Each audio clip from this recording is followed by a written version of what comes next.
An awareness camp on follow-up and surgery of RBSK was held under the initiative of Ashrampara UPHC at Ghazaria Community Hall on Monday. AMC Mayor Deepak Majumdar, MIC Vapi Das were present.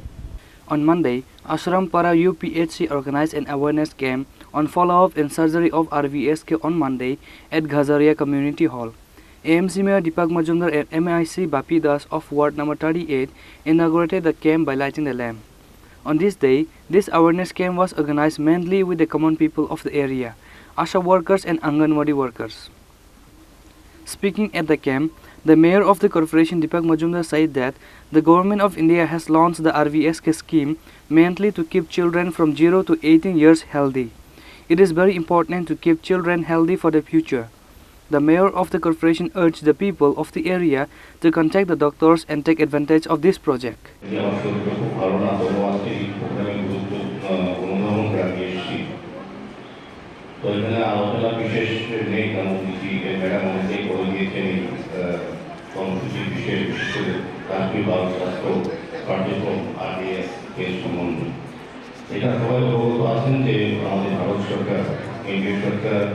বিশেষ করে 0 থেকে 18 বছর যারা বালক বালিকা আছে তাদেরকে সুস্থ রাখার জন্য যেহেতু তারাই আগামী দিনে আমাদের আগামী প্রজন্ম আমাদের রাষ্ট্রের ভবিষ্যৎকারী সমাজ এবং রাষ্ট্র নির্মাণ করবে তাদেরকে সুস্থ রাখা অত্যন্ত প্রয়োজনীয় সেই হিসাবে আমাদের কেন্দ্রীয় সরকার এই স্কিম গ্রহণ করেছে তারই অনুসারে বিভিন্ন পর্যায়ে বিভিন্ন স্বাস্থ্যকেন্দ্রগুলোতে এই ধরনের প্রোগ্রাম করা হচ্ছে তো আমাদের এখানে বিশেষ করে একটা অবগত হয়েছি যে এখানে তাদের গভীরতা আছে জন্মগতভাবে এবং জন্মগত স্থানীয় অপারেশন করার ক্ষেত্রে যারা বলেছি জন্মগত এখানে বলেছে আলোচনা করেছেন চোখ কাটা বা কালো কাটার সমস্যা বা আঁকা পায় এই ধরনের আমাদের যাদের সমস্যা আছে শিশুদের বা সন্তানদের এই 16 থেকে 18 বছর তাদেরকে চিকিৎসা করা তাদেরকে ভালো চিকিৎসার ব্যবস্থা করার ক্ষেত্রে এই কর্মসূচি বা এই প্রকল্প আমি অনুরোধ করবো যারা অভিভাবক আছেন এখানে যারা উপস্থিত হয়েছে তারা কিন্তু সুবিধা পেয়ে বা চিকিৎসা পেয়ে সুস্থ এখানে এসছেন উদ্দেশ্য একটু হচ্ছে যে উৎসাহিত করা যারা এই এলাকার বা এই শহরে বা রাজ্যের বিভিন্ন প্রান্তে আছেন যাদের পরিবারের এই ধরনের সমস্যা আছে শিশুদের মধ্যে তাদেরকে সুচিকিৎসা করা সরকারি সুযোগ নেওয়া বিভিন্ন পর্যায়ে বলা হয় আমাদের ম্যাডাম বলেছেন যে কোথায় যেতে হবে কি চিকিৎসা কোথায় কোন সময় করা হয় বিস্তারিত আলোচনা করতে আমার মনে হয় হাসপাতাল যে চিকিৎসকের ব্যবস্থা করা আমাদের ডক্টর ম্যাডামের সঙ্গে কথা বলবেন জেনে নেবেন অভিভাবকদের জানা উচিত যে ওনাদের সন্তানদের যারা জন্মভাবে এই ধরনের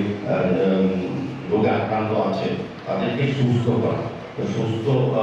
শিশু থাকা মানে পরিবারের ক্ষেত্রে একটা ভালো সুস্থ পরিবেশ থাকে পাশাপাশি আমি বলবো সমাজের কাছেও একটা সুস্থ পরিবেশ কারণ যারা আজকে এই ধরনের রোগ আক্রান্ত তার একটা সময় সমাজের কাছেও অনেক সময় পরিবারের কাছে যেমন বাড়েন হয়ে যায় সমাজের কাছেও অনেক সময় তারা বোঝা হয়ে যায় না কিন্তু আমাদের কেন্দ্রীয় সরকার আমাদের রাজ্য সরকার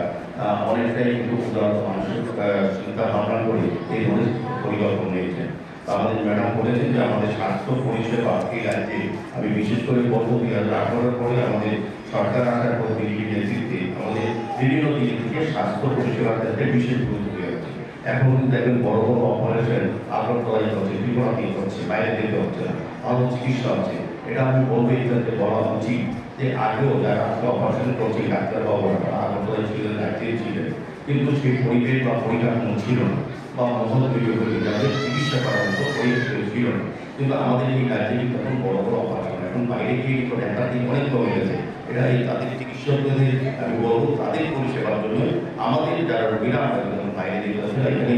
সমস্ত চিকিৎসা সুযোগ না পাচ্ছি আমাদের সরকার আমাদের সৌভাগ্য আমাদের যে মুখ্যমন্ত্রী আছে ডক্টর মানুষের প্রকাশ চিকিৎসক সেই ধরনের চিকিৎসা ব্যবস্থা আমাদের পরিবর্তন করে এই রাজ্যে আমি বলবো সেক্ষেত্রে আজকে যে স্কিমটা আছে যে RBSK এটা সুযোগ কিন্তু আমাদের প্রতিটি দেওয়া উচিত সেক্ষেত্রে সচেতনতা প্রোগ্রাম প্রতি ওয়ার্ডে প্রতি জায়গায় করা উচিত অনেক যাতে আমাদের সরকার কেন্দ্রীয় সরকারের বক্তব্য বা কর্মসূচি বা রাজ্য সরকারের বিভিন্ন পরিষেবা স্বাস্থ্য বিষয়ে সেগুলো কিন্তু অনেকেই আমরা জানি না জানার ক্ষেত্রে আমাদের কিন্তু অনেকেই এই সমস্যা নিয়ে বাড়ি থাকতে হয় সেক্ষেত্রে পরবর্তী সময় যদি প্রথম থেকে আমরা রোগ সম্বন্ধে সচেতন হই বা জন্মগত যে রোগগুলি আমরা আমাদের শিশুদের মধ্যে এসছে যদি আমরা শুরু থেকে যদি আমরা তার প্রতিকার করতে পারি বা চিকিৎসা করতে পারি, পরবর্তীতে কিন্তু তারা সুস্থ হবে, সবল হবে, সমাজ গঠনে এবং পরিবারের ক্ষেত্রে কিন্তু তারা প্রধানত ভূমিকা গ্রহণ করতে পারবে। স্বাভাবিকভাবে আমি আলাদা নদীকে